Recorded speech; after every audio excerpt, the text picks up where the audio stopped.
Welcome to Coffee with the Authors. This is going to be a special storytime edition.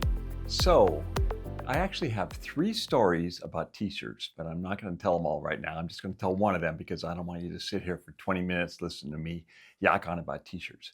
But the first one I want to tell has to do with my mother. My parents, both of them actually, but especially my mother, were really proud of me when I first started writing and I first got published. I remember when I published my first article in a magazine, they took me out to dinner. They actually did. They took us out to dinner, Wendelin and I both. This is a long, long time ago. Anyways, and Wendelin has a really funny story about that whole concept. So I'll save that for her.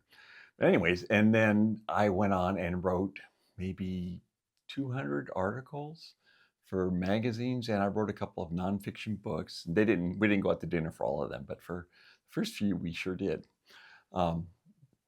Anyways, eventually my first book came out, my first novel, ROAD RASH, a young adult novel with Knopf at Random House. And my mom was so proud and excited. She went out and got me a t-shirt. It was just kind of a plain white t-shirt and had a picture of the book right in the middle of it. And above it in bold black letters, it said, "Ask me about my book." You have to know my mom. That's so her. Anyways, it was wonderful, and but I'm not going to wear that out in public. I've been a musician for most of my life, and like the first rule of being in a band is you never wear your own band's t-shirt. That's like really uncool, right? You find some other cool band, maybe a slightly unknown indie band, and you wear their shirt, but you don't wear your own shirt. And I'm sure not going to wear a shirt that says "Ask me about my book." So I never wore it out in public. Although I took it running a whole bunch. I wore that was my main running shirt for a few years. So it got a lot of wear and tear and it kind of faded and everything. I would either go out running at 6 in the morning or at night, or sometimes trail running out in the middle of nowhere where you don't run into anybody. So it was good for that purpose. And I'd wear it and I'd feel good about make me feel good about my mom and stuff.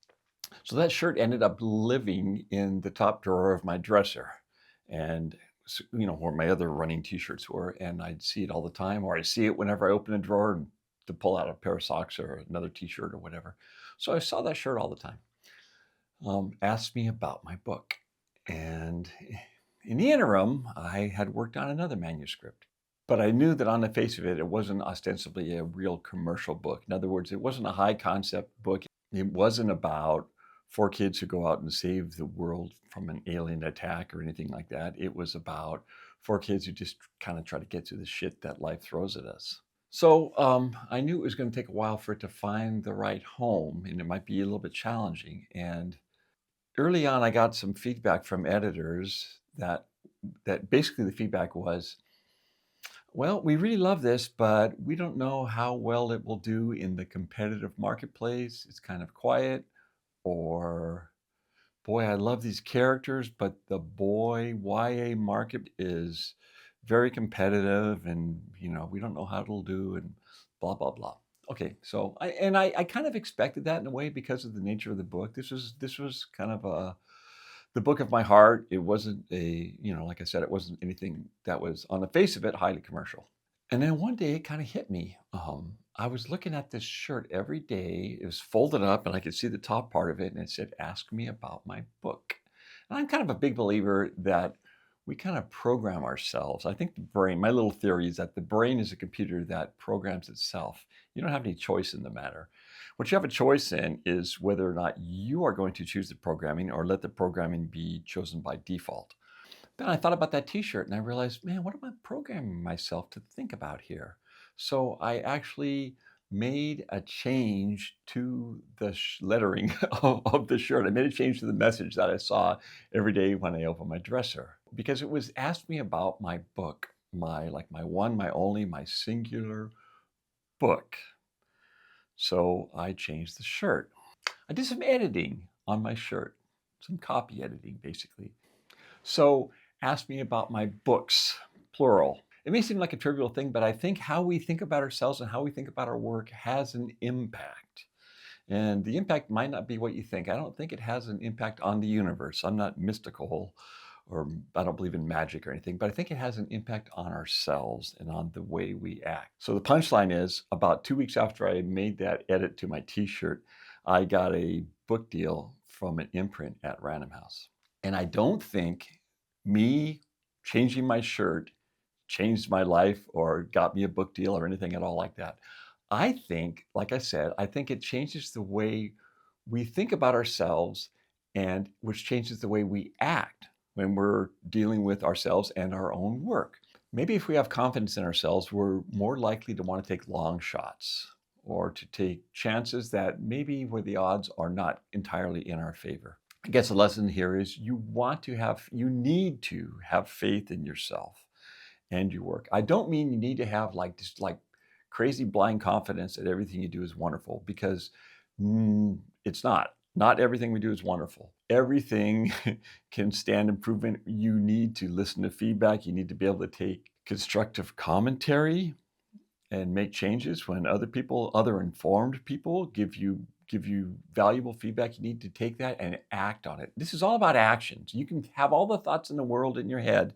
None of that will do anything to affect the success of your work until you actually take an action. So changing this goofy t-shirt and changing my mindset from I have a book to I'm going to have multiple books maybe gave me the confidence to take action. The punchline is, I think that when you feel confident about yourself and about your work, that it changes your actions. And normally I would not have taken such a goofy long shot. It's like calling up the phone and saying, I want to talk to Oprah. I wouldn't have done that normally, but I was determined that I'm going to try to change my mindset about myself and my work, to have a little more faith in it. And that, I think, informed my actions and maybe kind of gave me the courage to take this wild-ass long shot to get a hold of this editor who was now a rock star publisher and see if she would be interested in a book by little old me, which went all the way down the chain of dominoes to where this book came out and people liked it. When people start talking bad about themselves, I say, you want to be careful what you say about yourself, because someone's listening. You are. In other words, it comes out of your mouth, it goes into your ear, and that can negatively impact your vision of yourself, just your self-esteem, by hearing these negative things about yourself. Doesn't matter that you're the one who said them. Either way, your ear hears it and it goes into your brain and kind of programs your brain. Publishing is tough. It's a long road. None of this stuff comes easy. It's still not easy. It's not easy for me. It's not easy for Wendelin after 30-something books. You have to have a little bit of faith in yourself and in your work, and you have to be able to stand by your artistic vision. And remember, keep writing.